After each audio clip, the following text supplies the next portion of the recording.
Countess, they tell me you were married to the last museum president, no? Yes, darling, that's correct.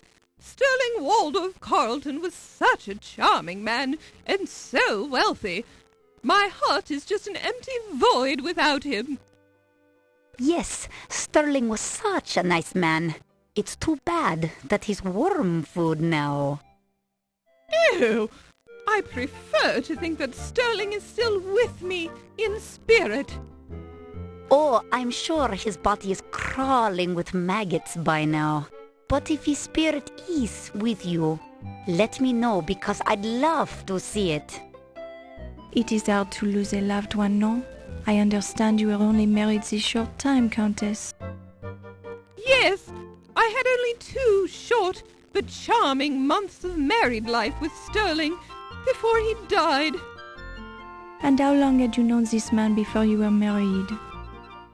Oh, we met just 1 charming month before we decided to get married. It was love at first sight. Where did you meet him? Oh, I had only been in this country a few weeks when I met Sterling on an offshore casino ship. It's quite legal to drink and gamble there, you know, and all the right people attend. Sterling was so charming, he just swept me off my feet. This Sterling, he must have had the large broom. It's just a manner of speech, my dear. Sterling was a wealthy man. You must have inherited a nice fortune, Countess. The money doesn't matter, darling. Actually, there's an annoying problem with the estate right now. It seems Sterling was changing his will when he died to give me more money, perhaps. Anyway, I'm sure my attorney will take care of the problem. Too bad you can't dig him up to finish his new will.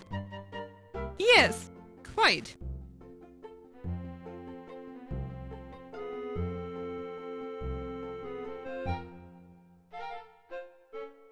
The archaeology, it is such a masculine profession. Breaking into the ancient tombs with your sledgehammer, thrusting your way into the treasure chambers, touching the gold artifacts. It is also stimulating, no? Yes, well, when you put it that way, I guess it is rather stimulating being the most important archaeologist of all time. And it is such a burden to bear this greatness, no? With such pressure to perform, you must be perfect all the time. Yes, you have a unique understanding of my problems, Yvette. Your problems, they are obvious, no? Very kind of you to say that, but there are many who misinterpret my actions. They don't understand the pressure of having famous relatives in the same line of work, and having to compare oneself to them all the time. But the Tutankhamun find, it is nothing when compared to your discovery, no? Correct. I didn't realize you knew so much about archaeology. I know many things, Dr. Carter. So I've heard. Maybe we should discuss archaeology sometime. I'd love to hear about the work you do, Dr. Carter. Perhaps later tonight? Will you be working late tonight? Oh, yes. I think everyone will be here tonight, no? There is much to be done to prepare for the opening of your exhibit tomorrow. I was planning a break for tea around 3 a.m. if you'd like to join me. It sounds wonderful. Perhaps you would come by my office then? I'd be delighted. It is so gracious of you to take the time to speak with me. Nonsense. Think nothing of it. How will I ever repay you for this courtesy? I know how busy you are, Dr. Carter. I'm sure we'll think of something. And call me Pippin.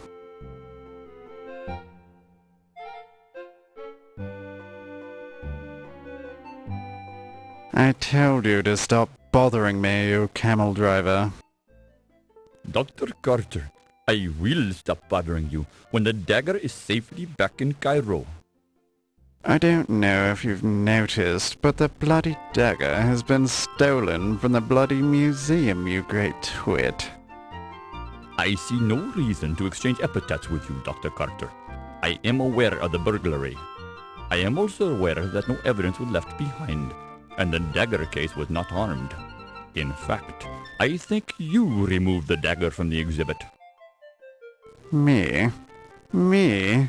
And what bloody reason would I have to steal my own bloody dagger from my own bloody exhibit? The dagger is not yours, Doctor. It belongs to the Egyptian people. As to why you stole it, I do not pretend to understand your twisted American thinking. Perhaps you wanted to keep the dagger for yourself, in your own private collection. Perhaps I should ask why you're shifting the blame onto me, you insignificant peasant. It would be very clever of you to steal the dagger, then stay about to start rumors about someone else stealing it. Only an archaeological thief would make such an accusation, Doctor. Now I'm sure that you stole it for yourself. I did not. Yes, you did. Did not. Did. Did not. Did. Gentlemen, please. Who asked you? Mind your own business, you nosy reporter. But I have more important things to do. Our discussion is far from over, Dr. Carter. That's what you think, you malodorous buffoon.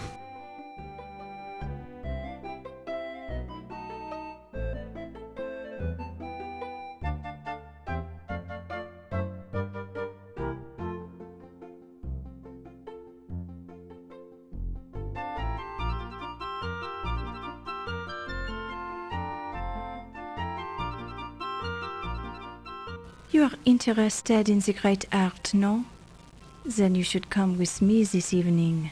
I'll give you the personal tour of the old master's gallery. Well, I guarantee that you will not be wasting your time. You will enjoy it very much. Well, You are studying the art at the université, no? Well, yes, but Then it is settled. I will give you the private tour in a little while, no? but There is no need to thank me yet. I will be enjoying it as much as you will.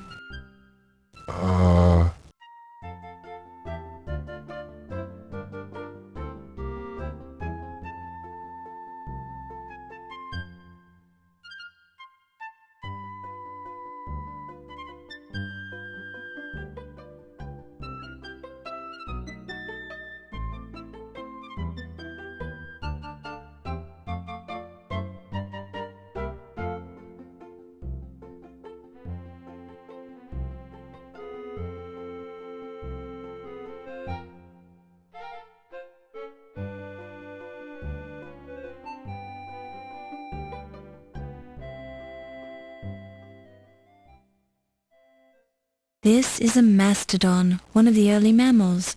Technically, the mastodon is not a dinosaur at all, but since they date back to prehistory, they're included in the exhibit. This particular example of the order Proboscidea is the Mammoth americanus.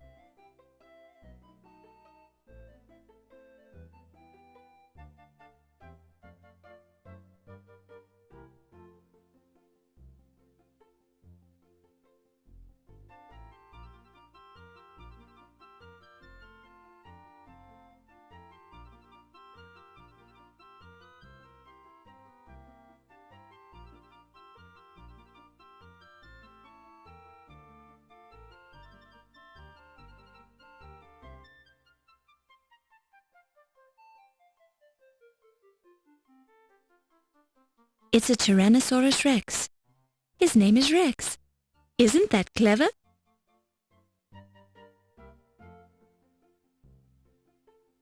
A sign on this dinosaur bone display says, "Please touch." Either these bones feel lonely, or the museum wants you to learn more about the bones by coming into close personal contact with them. You pick it up and place it in your purse.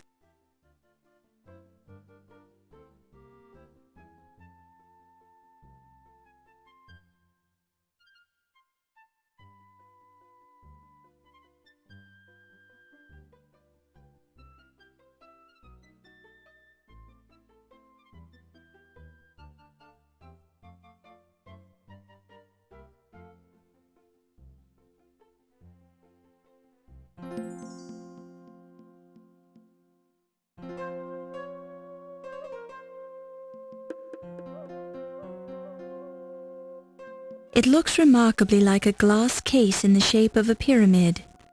A small card informs you that this case contained the famous Dagger of Amon Ra, which is now missing.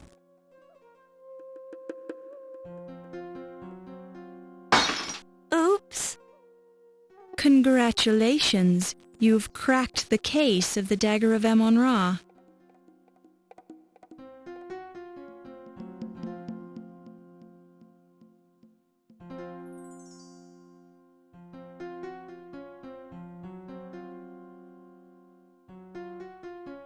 Ironically, there's a gold Ankh medallion, the ancient Egyptian symbol of life, resting in the pool of blood.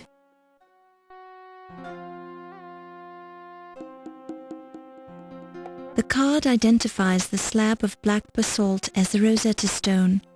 Hieroglyphs and letters from the English alphabet are clearly engraved on the stone. The Rosetta Stone was found by a French artillery officer among the ruins of Fort St. The Rosetta Stone, currently on loan to the Dagger Museum, you notice that half of the Rosetta Stone seems to be missing from the display.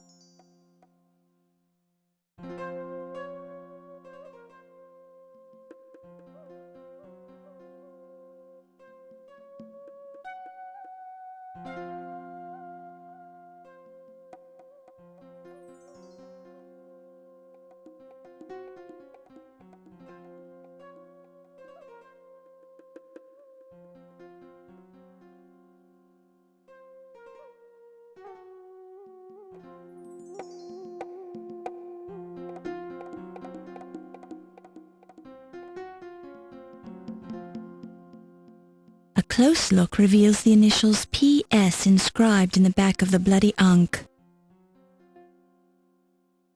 You pick it up and place it in your purse. It's definitely blood.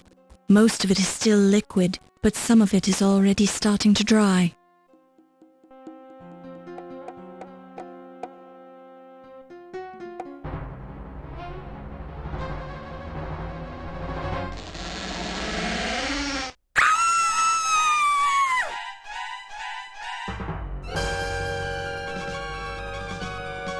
His right eye is somewhat bloodshot, as if he's been working long hours recently in preparing the ancient Egypt exhibit for public display.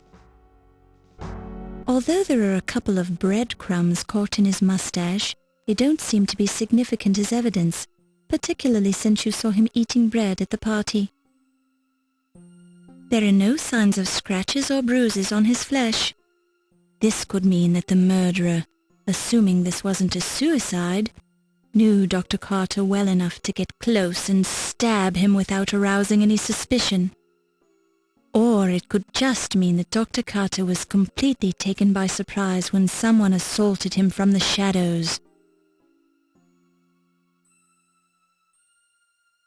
A close look at the dagger reveals the words, "Made in Pittsburgh," stamped on the part of the blade that is not buried in Pippin Carter's chest. To your naked eye, the rough surface of the dagger handle doesn't appear to hold any fingerprints, but that's something for the coroner to examine in detail. The red fluid appears to be blood. This might explain Dr. Carter's pale appearance. The jacket is free of blood, but there is a bluish stain on one lapel. A close look and sniff at the stain makes you think that it's grape juice. The bulge on one side is ruining the carefully tailored lines of the tuxedo. When you reach into Pippin's tuxedo jacket, you find a notepad in his inner pocket. You pick it up and place it in your purse. Dr. Carter's flesh is looking rather pale, as if he's not feeling well. Perhaps it's because he's lost a lot of blood. Looks can be deceiving. Dr. Carter seems to have suffered a severe trauma to his chest area.